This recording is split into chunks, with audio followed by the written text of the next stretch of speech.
Hello you guys, welcome back to my channel. For the last video we did my most embarrassing date ever, so I figure for this one we're gonna do my worst date ever.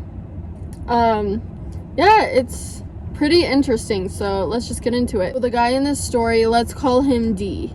I met D in 2020, around August of 2020, and we had talked for about 3 weeks at most. It wasn't for that long, and the reason it ended is because he was clearly not over his ex, kept talking about her. They had a long history. She had a child and he thought it was his, and it ended up not being his, and so he had a huge attachment to the kid.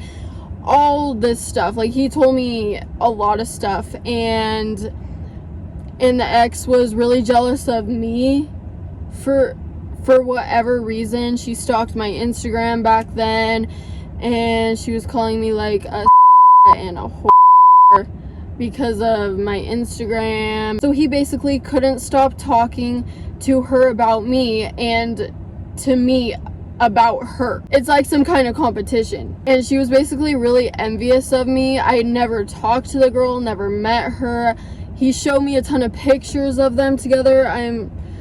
I was just over it, because he very clearly wasn't over her. And this is also a sign: if you aren't over your ex, do not hop into something new, because it's not gonna work out. It is not gonna work out no matter how much you think you like the person.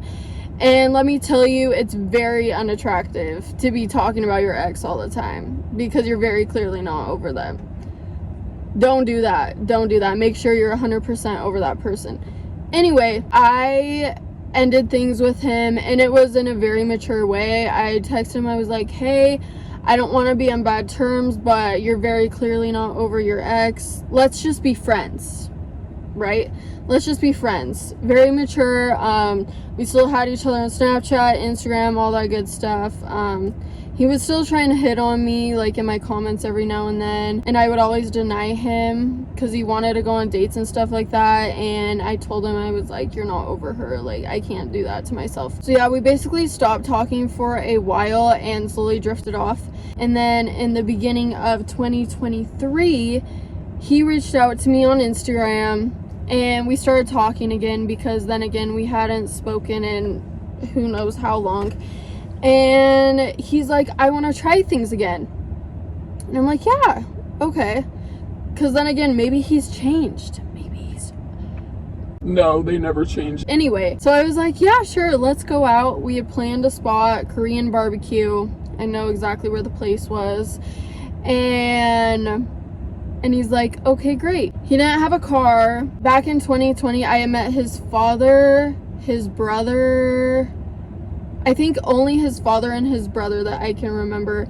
But this time I had to pick him up, of course. I'm so glad I've grown out of the person I used to be. But anyway, I go and pick him up. He was about 30 minutes from where I live, and he invites me in the house, and I met his grandma. Oh, he'd supposedly told his grandma all about me. And I was like, oh, okay. I met his grandma, said hi to her, and I want to say one of his brothers were there. And I just remember going into his grandparents' room to grab a few things. I can't remember what. He was acting as if I had been a part of their family for a long time. Like, very homey vibe, if that makes sense. But not at the same time, because I hadn't seen this guy and talked to this guy in a long time, right? And so he grabs this box. While we're in his grandparents' house, he grabs this box. So we go in my car, and he's telling me, he's like, before we go on this date, I just have to try and sell these shoes, which was what was in the box. It was a pair of shoes, and he was telling me that they seem legit, but they're fake. Apparently they were really expensive. I don't know how much they were, the real kind, but he was trying to pull these off as the real kind, even though they were fake. And then he whips out a pew-pew. Yeah.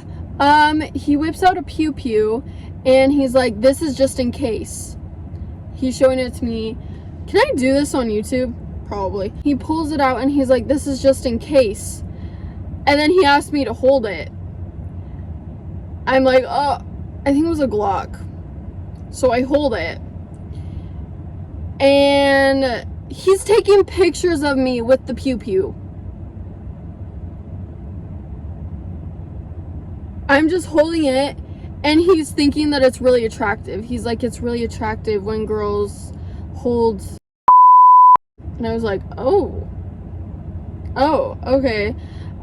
Yeah, so I'm holding it, and he's like, you can just keep it in your lap. I was honestly kind of scared. And so I set it in my lap, and I took a picture of it. I think I took a picture of it. I'll try and find it if I can find it in my memories. But yeah, I was like, oh my goodness gracious. And it was loaded. And we get to the place where he's going to sell the shoes at, and the guy's there, and he takes the pew pew back, puts it in his pocket, and he goes out of the car, and he sells the fake shoes to the kid. Poor kid, by the way. Anyway, nothing happened, thankfully. He gets back in, and we go out to eat dinner. It was Korean barbecue, and we're having a good time. The food's really good. It's an all-you-can-eat spot. And he, then again, will not stop talking about his ex. He keeps bringing her up and showing me pictures and being like, look at how crazy she is. At that point, I knew that then again, it wasn't gonna work out. You know what? Maybe in like 10 years from now, but as of right now, I'm good. Like, you guys still have your own issues you need to figure out, because you two very clearly aren't over each other. So yeah, anyway, I tried to tolerate it, and because he was nice, don't get me wrong, he was really nice. Paid for my dinner and got me whatever I wanted, basically.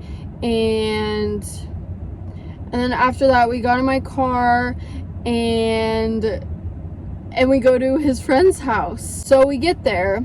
Everything's really cool. Everyone there is really cool. Don't get me wrong. No bad vibes. No like weirdo vibes from anyone there. We're chilling, having a good time. And they're like, do you want a and I was like, no, I'm good. I have to drive tonight, type of thing. And so they start passing around smoking it. And then all of a sudden, him and his buddies are at the kitchen counter, and they start doing meth at the kitchen counter. And then after that, they started doing a few more drugs. I don't know what it was, but we were probably there for like 20 minutes after that. And he starts getting dizzy, and he starts slurring his words really bad. And I'm just thinking like, oh, he's really, you know. And I didn't really think much of it. And then after that, he's like leaning over the counters, and like, he can't really walk that well. And at that point, I'm thinking, okay, it's probably time for us to go, you know. Now that I think about it, his friends should have definitely helped with the after process of this. But I was thinking big girl, like, oh, I got it. Which I'm pretty independent. I'm really independent, and I should probably rely on someone that I call my man more. But yeah, then again, I'm just like, no, it's fine. Like, I got it. I can take him to the car, you know. So we walk out of the apartment complex. I can't remember where I parked. And the guy was like blacked out, basically. He couldn't really walk. And I was kind of freaking out. The place was pitch black. The parking lot we were in was pitch black. I was like, oh no. This is bad. So I didn't really know what to do. I just kept thinking in my head and praying inside of my head. I was like, what do we do? Like, I don't know where the car is. He's passed out. And And he's not to the point where like he's falling on the ground yet, but I'm like having to, like, his arms around me and I'm like holding him up. Not 100%, but I am holding him up. Thankfully, I found the car. It was in the back of the apartments that we were at. I was like, thank you.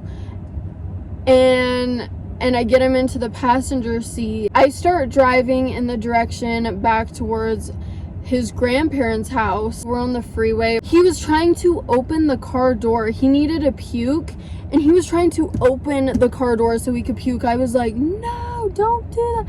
I was like tweaking out at him, and I noticed that he's unconscious. Yeah. He was very much so unconscious. I kept asking, like, hey, do you want me to drop you off at your grandparents' house? Because then again, he's blacked out, but I'm dropping him off at his grandparents' house, who are super clean, who don't like any of that type of stuff. And in my head, I'm just trying to protect him, which now I think back on it, and I should have just dropped him off somewhere, because that's not my responsibility. He's not my boyfriend. But then again, I just wanted to make sure he was good, you know? He was blacked out. I forgot the directions to his grandparents' house. I asked him, I was like, can you search up the directions to your grandparents' house? He couldn't even go on his phone. Guys, he was like this. Huh?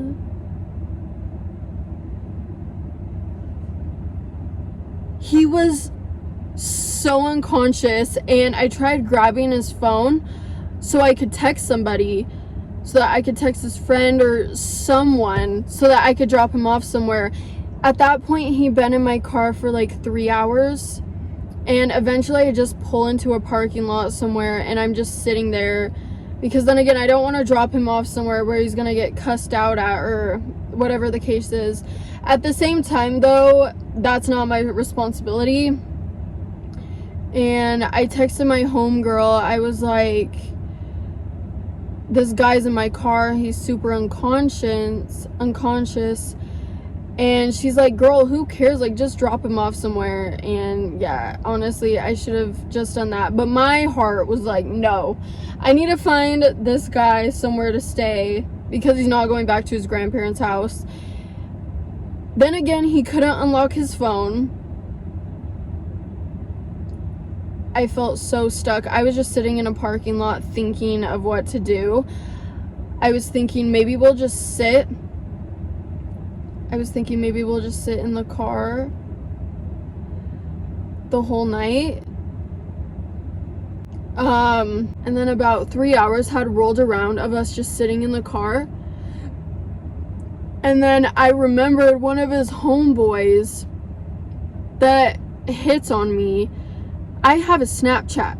I literally have a Snapchat. I was like, oh my gosh, this guy had better answer. I called him on Snapchat, and he answered, thankfully. And I was like, dude, your friend's passed out. I don't want to drop him off at his grandparents' house, because I don't know what's gonna happen. Because I don't know what his grandparents are gonna think. I just don't want him to get in that type of trouble. Like, I just don't want him to have to deal with that. His friend's like, oh yeah, of course. It's basically his brother. But yeah, so I got a hold of him, got his address, and I went and dropped him off. His friend knew exactly what to do. His friend was like, thanks for dropping him off. And I was like, yeah, sure. And yeah, I dropped him off. I didn't hear from him again after that. I did not hear from him again. And honestly, after that, I didn't really care to hear from him again. And so I ended up unadding him on everything. And yeah, I just didn't have a need. He's tried reaching out to me a few times since then, trying to get at me. And he's telling me like, hey, I'm in rehab, I'm getting help, I just feel bad about the way that things left off. And I'm like, honestly, I moved on. It is what it is. Good luck with everything. So yeah, I blocked him because I started talking to someone else. But that's besides the point. Yeah, kind of sad. Now that I'm telling the story again, it's kind of sad. But yeah, I truly hope he found what he needed to find and the help that he needed to get if he happens to watch this. Yeah, that must be such a dark place, but yeah. So yeah, that's my worst day ever, I feel like. It was just really scary. But yeah, thank you guys so much for watching. Don't forget to subscribe and stay tuned for future videos. I love you guys, and I'll see you in the next video.